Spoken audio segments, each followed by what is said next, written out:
दोस्तों नमस्कार। मोटिवेशन एक ऐसा शब्द है जो हम लोग रोज इस्तेमाल करते हैं। कई लोगों को मोटिवेशनल स्पीकर कहते हैं, कई लोग कहते हैं यार ये मोटिवेट ही नहीं होता है। लेकिन ये मोटिवेशन एक्चुअली होता क्या है? देखिए, जो मुझे समझ में आता है, मोटिवेशन का मतलब क्या है? मोटिव फॉर एक्शन, यानी आपकी क्रिया के पीछे का जो मोटिव है, जो मंशा है, जो नीयत है, जो इंटेंशन है, दैट इज कॉल्ड मोटिवेशन। तो देखिए, अगर आपको मोटिवेटेड रहना है तो आपके पास कोई मोटिव होना बड़ा जरूरी है, कोई नीड होनी जरूरी है, कोई इंटेंशन होनी बड़ी जरूरी है, राइट? देखिए, मेरे हिसाब से आप और मैं जो कुछ भी करते हैं, हम उसको दो कैटेगरीज में डिवाइड कर सकते हैं इन टर्म्स ऑफ मोटिवेशन। देखिए, पहली चीज पेन यानी दर्द, दूसरा है प्लेजर यानी आनंद। देखिए, कोई भी काम जो हम करते हैं उसके पीछे इन दो में से कोई एक मोटिव होता है।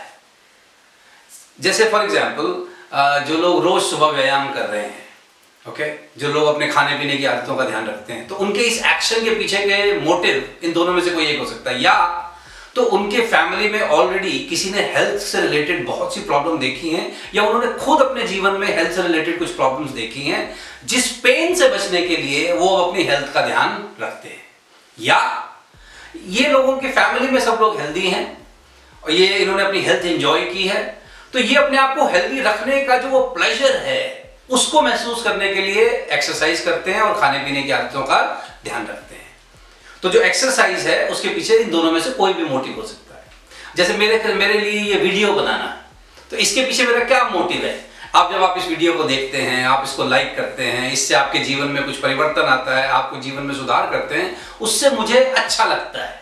तो वो क्या है? मेरा प्लेजर, मेरा मोटिव है, जिसके कारण मैं ये वीडियो बना रहा हूं। तो आप इसी तरह देखिए, कोई भी काम जो आप और मैं करते हैं, या तो वो पेन से बचने के लिए कर रहे हैं या प्लेजर को प्राप्त करने के लिए कर रहे हैं। जैसे जब एक बच्चा मेहनत करता है स्कूल में, तो वो स्कूल में जब मेहनत कर रहा है, अच्छे ग्रेड्स लाना चाहता है, तो उसके पीछे फिर यही दो है कि अगर नंबर कम आए तो मास्टर जी की नजरों में मुझे दिक्कत होगी, पेरेंट्स मुझे डांटेंगे। तो अगर इनसे बचने के लिए बच्चा मेहनत कर रहा है, नंबर ला रहा है, तो पेन से बचने के लिए कर रहा है, या ताकि मुझे पेरेंट्स से शाबाशी मिले, मेरा फ्यूचर सिक्योर्ड हो, मैं टीचर्स की नजर में अच्छा माना जाऊं, तो फिर ये प्लेजर के एंगल से कर रहा है। तो दोनों में से किसी भी सोच के कारण आदमी एक्शन ले सकता है। लेकिन अब देखिए, यहां एक समस्या आती है। मोटिव फॉर एक्शन के पीछे ये दो चीजें तो हैं, लेकिन कभी कभी आपसे और मुझसे डिसीजन मेकिंग में एक गलती होती है। वो क्या होती है?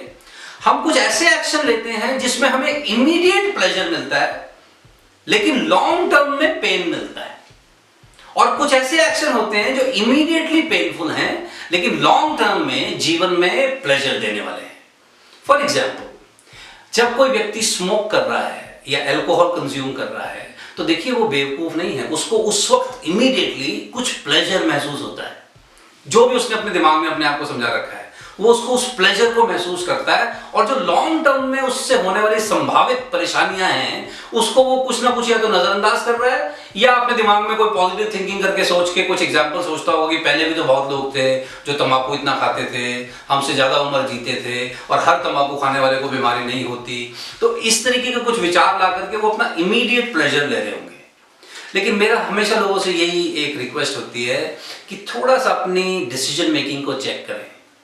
ओके, कुछ ऐसी चीजें होती हैं जो आपको इमीडिएटली शायद पेन महसूस कराती हैं। जैसे आप एक्सरसाइज करें तो शुरू के 2-3 दिन में तो पेन होगा, लेकिन उसके बाद एक हेल्दी बॉडी में रहने का जो प्लेजर है, जो शीशे में अपने आप को बार बार देखने का जो आनंद है, वो आप सारा जीवन ले सकते हैं, सारी जीवन कॉम्प्लीमेंट मिलेंगे आपको। लेकिन वो जो सुबह उठने का पेन है वो आपको लेना होगा। सिमिलरली, जीभ के स्वाद पर नियंत्रण, शुरू में पेन है, लेकिन अगर इस नियंत्रण को कर लें, उस समय जब सारे चटखारे ले रहे हैं और आप अपने चटखारे को नियंत्रण में कर रहे हैं, उस वक्त तो पेनफुल है, लेकिन फिर बाद में प्लेजर है। ओके, सिमिलरली आप अपनी कोई भी आदत को चेक कीजिए, बस ध्यान ये रखें कि ये इंस्टेंट प्लेजर और लॉन्ग टर्म पेन तो नहीं है।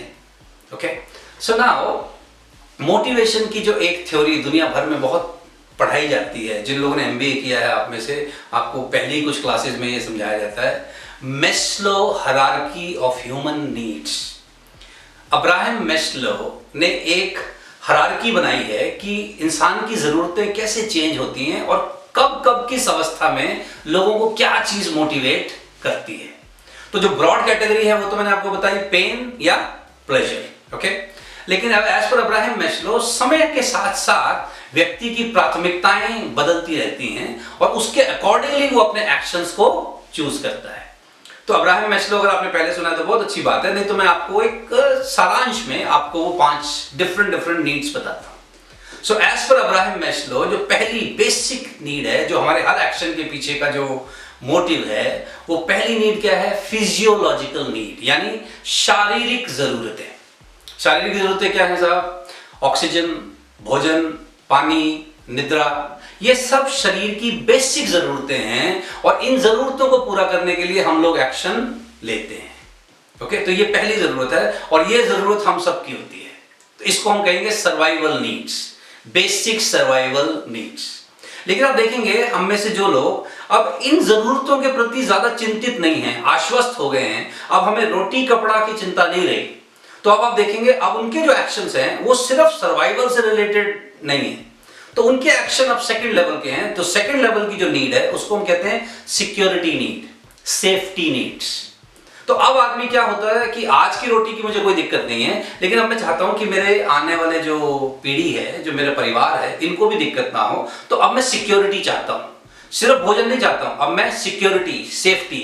इसलिए आप देखोगे फिर व्यक्ति जो है होम लोन लेता है, अच्छा वाहन लेता है, राइट, अपने बच्चों को अच्छे स्कूल में भेजता है, ताकि आगे भी बेसिक नीड के लिए चिंता करने की जरूरत ना पड़े। तो उसके एक्शन फिर सिक्योरिटी और सेफ्टी से रिलेटेड होते हैं। लेकिन अब जिन लोग अब ये दूसरे लेवल की नीड भी पूरी कर लेते हैं, तो आप देखोगे फिर उनकी नीड्स चेंज हो जाती है। तो फिर तीसरे लेवल की नीड आ जाती है, वो है सोशल नीड, सामाजिक एक नीड महसूस होती है कि भाई मेरा तो सब ठीक चल रहा है, मेरे परिवार का सब ठीक चल रहा है, लेकिन समाज में कितनी कमियां हैं, कितने लोग हैं जिनको मदद की जरूरत है।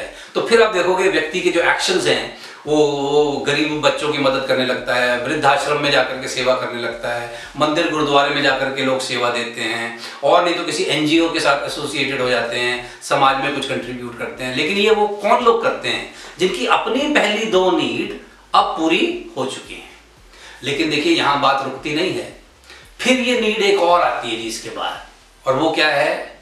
Self esteem, okay. Self esteem कहिए, प्राइड कहिए, यानी अब व्यक्ति चाहता है कि लोग मुझे जाने, मेरा फोटो कहीं छपे, मेरी फॉलोइंग हो, मेरे नाम का स्कूल बने, कॉलेज बने। आपने देखे नहीं है बड़े बड़े कॉलेजेस के नाम बहुत बड़े बड़े व्यक्तियों के नाम पर रखे जाते हैं। वो सब क्यों होता है? क्योंकि लोग चाहते हैं कि अब मेरी पहचान बने, लोग मुझे जाने, मुझे इंपॉर्टेंस दें, अब मैं सेलिब्रिटी हो जाऊं, मैं जहां से जाऊं लोग मेरे साथ फोटो खिंचवाना चाहें, मेरे ऑटोग्राफ्स लेना चाहें, तो वो भी ठीक है। तो कुछ लोगों के आप एक्शन देखोगे वो सेल्फ एस्टीम से रिलेटेड होते हैं। क्यों? क्योंकि उनकी पहले की 3 नीड पूरी हो चुकी हैं। लेकिन फिर आप ऐसे भी कई लोगों को जानते होंगे जिनके एक्शन इन सब से बिल्कुल जुदा होते हैं। वो बहुत समय मेडिटेशन पे लगाते हैं, बहुत सा समय धार्मिक कार्यों में लगाते हैं, बहुत समय कथा में, कथावाचकों के साथ, स्पिरिचुअल लोगों के साथ, ये ब्रह्मांड को समझने में, ये कायनात किसने बनाई, ऐसे गहरे गंभीर प्रश्नों के बारे में लोग ज्यादा समय लगाते हैं। तो क्यों लगाते हैं? क्योंकि फिर 5th नीड है सेल्फ एक्चुअलाइजेशन, सेल्फ रियलाइजेशन। जब लोग इन सब चीजों से ऊपर उठ के कुछ भयंकर गंभीर सवालों के जवाब जानना चाहते हैं। तो देखिए प्राकृतिक रूप से तो ये नीड्स इसी तरह से बढ़ती हैं, बेसिक फिजियोलॉजिकल नीड से फिर सुप्रीम स्पिरिचुअल नीड पर जाकर खत्म होती हैं। लेकिन आप देखेंगे कई लोग इसमें एक गलती करते हैं, वो शॉर्टकट मारना चाहते हैं। वो क्या करते हैं कि अभी उनकी बेसिक नीड पूरी नहीं हुई ढंग से, अभी अपनी सेफ्टी सिक्योरिटी नहीं हुई, और तमाशा ये करते हैं कि मैं समाज सेवा करना चाहता हूँ। और आप देखेंगे यही लोग हैं जो समाज सेवा के नाम पर एनजीओ बनाते हैं और उससे फिर अपनी और अपने घर की जरूरतों को पूरा करते हैं। समाज सेवा के नाम पर चंदा लेते हैं, लेकिन उस पैसे से अपने लिए गाड़ी खरीदते हैं। और यही लोग हैं फिर आपको ना थोड़े बेईमानी करते हुए देखे जाएंगे, क्योंकि इनकी बेसिक नीड अभी पूरी नहीं हुई थी और ये नाटक कर रहे थे ऊपर की नीड का। तो आप अपना चेक कीजिए कि एज पर अब्राहम मैस्लो अभी आप कौन से पद पर हैं, कौन से स्तर पर हैं। देखिए किसी भी स्तर पर होने में इसमें कोई दीनहीन या निराश होने की जरूरत नहीं है, बस ईमानदारी से अपने उस स्तर पर मेहनत करें, ईमानदारी से काम करें और धीरे धीरे आप देखेंगे कि हमारे एक्शंस के पीछे के जो मोटिव्स हैं वो भी धीरे धीरे मैच्योर होते हैं, इंप्रूव होते हैं, राइट। तो मुझे पूरी उम्मीद है कि आपको इस वीडियो से मोटिवेशन के बेसिक्स जरूर समझ में आए होंगे। Thank you very much.